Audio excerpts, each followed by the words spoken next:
Hello, everyone. Welcome to the Newsbrowse News broadcast.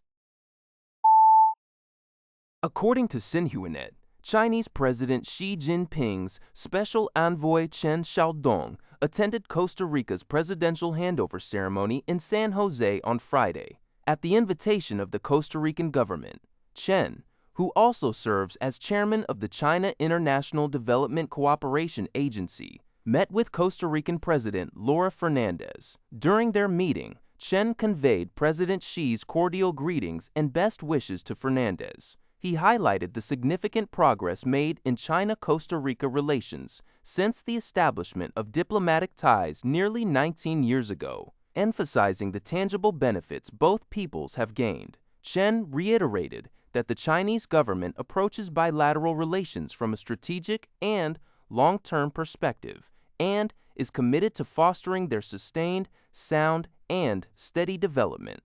President Fernandez expressed gratitude for Xi's gesture of sending a special envoy and requested Chen to relay her sincere greetings to the Chinese president. She affirmed the positive state of Costa Rica-China relations, acknowledging China's vast market as a source of great opportunities.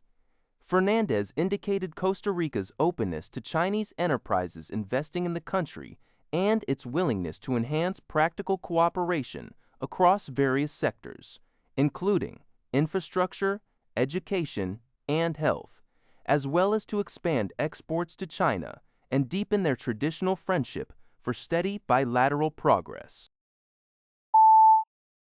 According to Antara News, Indonesian President Prabowo Subianto utilized the 48th ASEAN Summit in Cebu, the Philippines, to champion a peaceful ASEAN approach to regional conflicts. He specifically advocated for dialogue and negotiations to resolve the prolonged political and security crises in Myanmar and ease tensions between Thailand and Cambodia.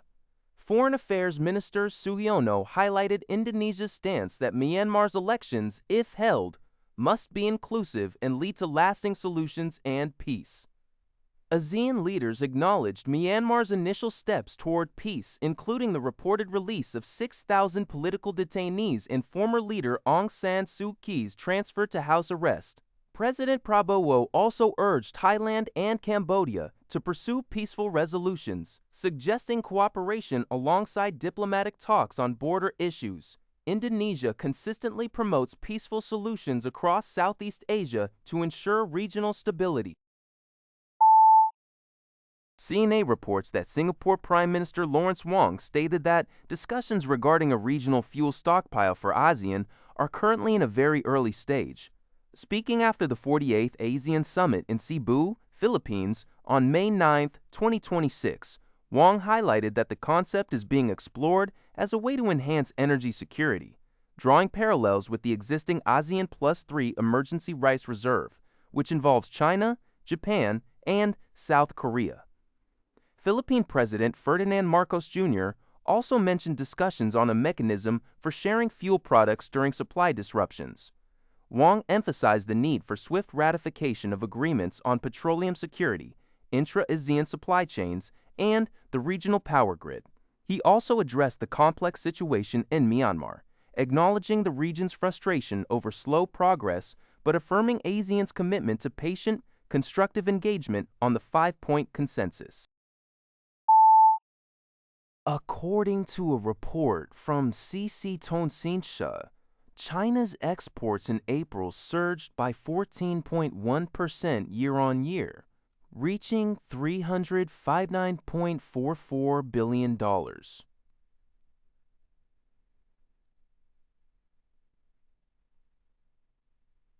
This marks the 6th consecutive month of year-on-year growth and a significant acceleration from the 2.5% increase recorded in March.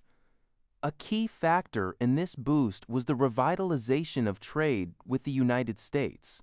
Exports to the U.S., which had seen double-digit declines in the previous year due to the trade war, reversed course to post an 11.3% increase in April, up from a 26.5% decrease in March.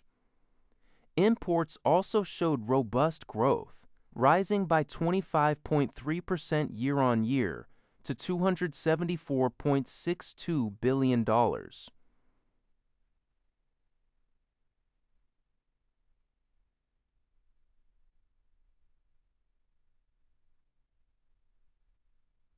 While this marks the 11th consecutive month of import growth, the pace slowed slightly from the 27.8% increase in March.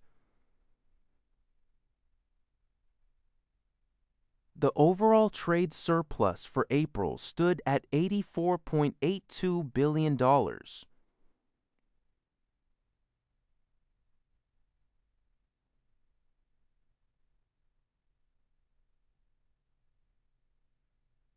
Ahead of U.S. President Trump's visit to China scheduled for May 14th, trade relations between the two countries appear to be normalizing. Notably, China's rare earth exports tripled in value, and soybean imports increased by 1.5 times, both areas where the Trump administration. According to the Liberty Times, the U.S. Department of Justice announced on May 8th its intention to initiate denaturalization lawsuits against 12 foreign-born American citizens. These individuals originate from various countries, including China, Iran, India, Bolivia, Colombia, Nigeria, Somalia, Morocco, and Uzbekistan. Acting U.S. Attorney General Todd Blanche stated that these individuals, implicated in fraud, sexual assault, or openly supporting terrorism, should never have obtained U.S. citizenship. The Trump administration is taking rigorous action to combat such severe violations of the immigration system. Blanche emphasized that those who deliberately concealed criminal records or provided false information during the naturalization process will face stringent legal penalties. It is understood that some of these 12 individuals committed crimes within the United States, while others were convicted in their home countries, and some were involved in immigration fraud. The Washington, D.C.-based nonprofit National Immigration Forum noted that once U.S. citizenship is revoked, individuals revert to their status before acquiring U.S. nationality. If they are not legal immigrants, they may face deportation, and those whose citizenship is rescinded due to criminal cases could also face imprisonment. That's all for this video. Thank you for watching. See you in the next video.